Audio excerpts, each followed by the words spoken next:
attention. You believe we have a leak in the department? I think East Washington is much too interested in our business. Put together a team. Keep it Code 5 from this point, he ordered. Well, boys and girls, what we were just listening to is one of the in-depth stories. This one happens to be number 9, Conspiracy in Death. And Conspiracy in Death is the in-depth series, all except the first 1 or 2 books in audiobook form are read by Susan Erickson. And she has, how do I want to put this? Ms. Erickson has an extremely good voice repertoire because they're read by her and her alone, and every single character sounds like a different person. Now, I told you once before about the first Mountain Man series. I was giving you a quick rundown on it.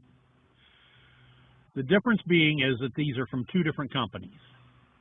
This company, you get one person reading the entire story. And with Susan Erickson reading it, it's a pleasure. And very good storylines written by J.D. Robb, who is, in fact, a woman by a different name. I'll let you figure that out when you get into looking into these stories. But here's the point.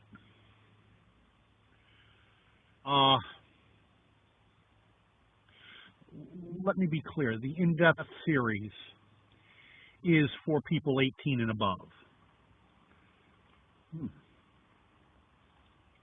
Good dinner.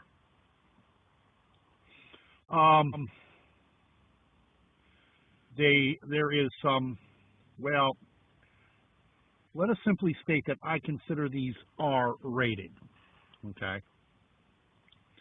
And no, I did not include any of those segments. But the author goes into some pretty broad details of the love life of Detective Eve Dallas and her new husband, Rourke. Just Rourke. Apparently he has no other name. And Rourke is so rich, he owns half the universe. As Eve Dallas states numerous times, today he's buying half a continent or some island nation or... Now, the entire in-depth series takes place somewhere in the future, 2057, 58 through 2065-ish. Each story is a little later in the timeline, but just off the top of my head, that's roughly the time frame for this storyline. And cars can fly as well as drive on the street. They have, what is the term for it? Auto chefs. For those of you who are Star Trek buffs, think replicators. Now, whether they create food from energy or whether they just have food-like stuff in them that they dispense like a candy machine, I'm not real certain on. I can tell you from the storyline that most auto chefs contain a coffee-like product that isn't actually coffee, unless you are Eve Dallas or Rourke. And because of her connection to Rourke, her auto chef in her office and in her vehicle have real coffee. And everybody who knows her, now that they know that she's married to Rourke and know that she has real coffee, are always in a hurry to visit her auto chef to get a cup of the real stuff.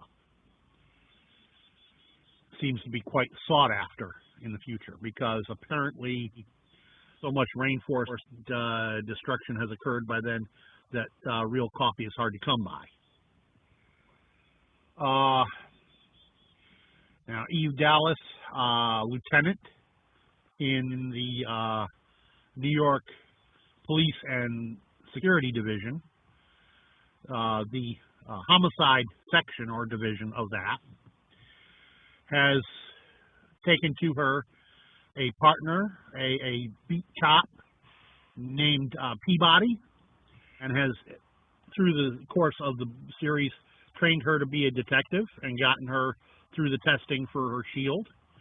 And is, at this point, this is book 9 that I'm listening to, she has just come upon another young beat cop, 6 to 9 months out of school, as it were, out of the police academy, and she has just invited him to come to Central Division, where she is based out of, and going to assign him a new trainer over the one that he's had for some time, who is a real problem child. My point is, these are truly great stories. Now, I can only tell you the local library where I'm at has a great deal of them, but not all of them. Like I said, right now we're looking at, there are probably 3 or 4 more in the pipeline to be published in the next month or 2 to 3. But there's something like 45 to 50 stories already out. And my local library has probably 25 or 30 of them. I had to get the rest through interlibrary loan.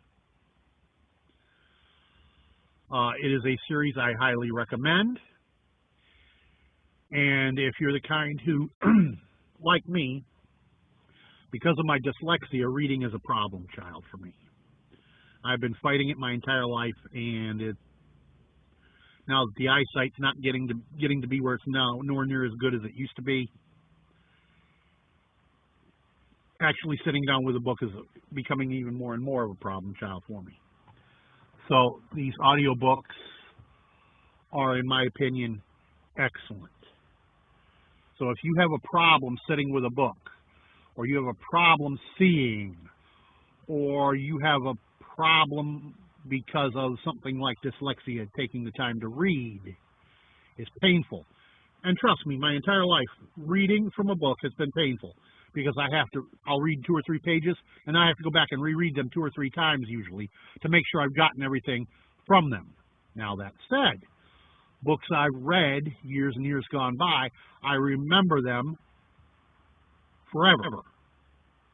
For instance, many years ago, I read a book, Ways of a Buccaneer by Davenport Stewart. You can't even get the book anymore. Now, when I read it, it was in a paperback format. It was a book that was being disposed of by my public library. I finished reading it. I went back to get it a second time to read it again, and they disposed of it, and I've looked, I can't find it. Not even through interlibrary loan, I had a library try and search it out nationwide for me, and they can't find it. So,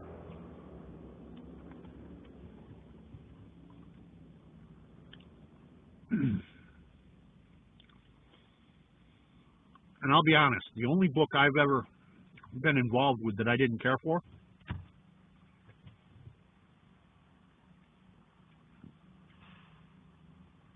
James and the Giant Peach. Not my cup of tea.